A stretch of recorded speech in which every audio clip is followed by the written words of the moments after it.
কর্মচারী দল চট্টগ্রাম উন্নয়ন কর্তৃপক্ষ শাখার আয়োজিত আজকের এই আলোচনা সভা দোয়া মাহফিলের প্রিয় সভাপতি, প্রধান অতিথি চট্টগ্রাম সিটি কর্পোরেশনের মাননীয় মেয়র, যাকে আমরা গত কয়েক বছর ধরে জনতার মেয়র হিসেবে সম্বোধন করে আসছি, জনগণের চট্টগ্রামবাসীর জননন্দিত নেতা, জাতীয়তাবাদী দল কেন্দ্রীয় কমিটির প্রাক্তন সাংগঠনিক সম্পাদক, চট্টগ্রাম মহানগর বিএনপির প্রাক্তন সভাপতি জনতা জনাব ডাক্তার সাদাত হোসেন ভাই, বিশেষ অতিথি চট্টগ্রাম উন্নয়ন কর্তৃপক্ষের সম্মানিত চেয়ারম্যান ইঞ্জিনিয়ার নুরুল করিম, বিশেষ অতিথি চট্টগ্রাম মহানগর বিএনপির সাবেক সাধারণ সম্পাদক কেন্দ্রীয় কমিটির প্রাক্তন সহ সম্পাদক আবুল হাশেম বকর ভাই, বিশিষ্ট সাংবাদিক জনাব জাহিদুল করিম কোচি ভাই, পটিয়া উপজেলার প্রাক্তন চেয়ারম্যান ইদ্রিস মিয়া সহ নেতৃবৃন্দ। বন্ধুরা, আমার বক্তব্য বেশি কিছু নাই। আজকে আমরা অত্যন্ত ভারাক্রান্ত।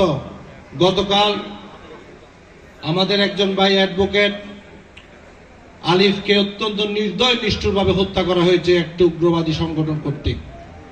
আজকে চট্টগ্রামবাসী সহ সারা বাংলাদেশের মানুষের স্তব্ধ যে 5ই আগস্টে জুলাই বিপ্লবের পরে আমরা যারা জাতীয়তাবাদী দলের নেতা কর্মীরা, শহীদ রাষ্ট্রপতি জিয়া রহমান, দেশনেত্রী বেগম খালেদা জিয়া, তারেক রহমানের রাজনৈতিক কর্মীরা যখন আমরা সনাতনী ভাইদের মন্দির পাহারা দিয়েছি, তাদের জানমাল রক্ষা করার চেষ্টা করেছি, তাদের বাড়িঘর পাহারা দিয়েছি, আজকে সেই সনাতন ধর্মের নামে ইসকনের উগ্রপন্থী সন্ত্রাসীরা আমাদের একজন প্রতিশ্রুতিশীল একজন আইনজীবীকে নিষ্ঠুর নির্মমভাবে হত্যা করেছে।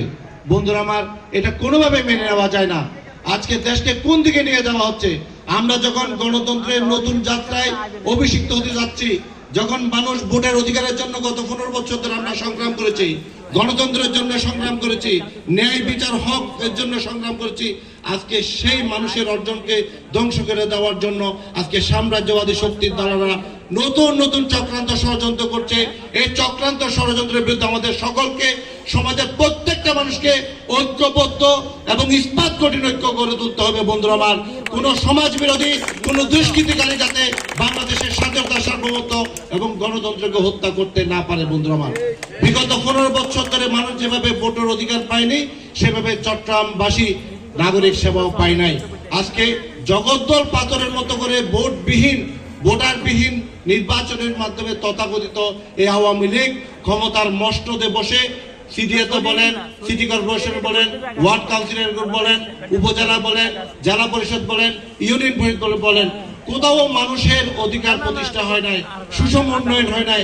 চট্টগ্রামকে জলবদ্ধমগ্ন একটা নগরীতে পরিণত করা হয়েছে।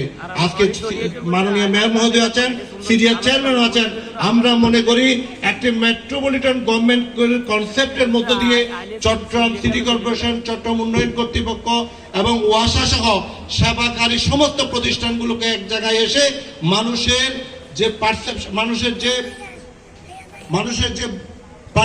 মানুষের যে চাহিদা, সেই চাহিদা অনুযায়ী আপনারা সুষম উন্নয়ন করবেন। বিশেষ করে চট্টগ্রামবাসীকে জলবদ্ধতা মুক্ত, যানজট মুক্ত একটি সুন্দর আধুনিক নগরীতে আপনারা পরিণত করবেন। কারণ চট্টগ্রামে পাহাড় রয়েছে, চট্টগ্রামে সমুদ্র রয়েছে, চট্টগ্রামে একটি প্রাকৃতিক বন্দর রয়েছে। সুতরাং আমরা কেন চট্টগ্রামের সুষম উন্নয়ন থেকে বঞ্চিত হব? আজকে চট্টগ্রামের যে কর্ণফুলী নদীর উপর কালুঘাট ব্রিজ, আজকে 100 বছর আগে, 90 বছর আগের একটা ব্রিজ, আজকে বোয়ালখালীর মানুষ যাতায়াত করতে কষ্ট হয়, সেখানে আজকে উপহার হিসেবে গড়ে উঠছে, শিল্প কারখানা হয়েছে। অথচ চট্টগ্রাম বন্দরের টাকা দিয়ে এরকম অনেক ব্রিজ করা যায়। এই বিষয়গুলোকে কনসেন্ট্রেট করার জন্য আমি মাননীয় মেয়র মহোদয় এবং সিডিএকে অনুরোধ করব, এবং জলবদ্ধতার যে প্রকল্প 1 বছরে শেষ করার কথা, সেটা আজকে 4 বছর এখনো পর্যন্ত এটা শেষ হয় নাই।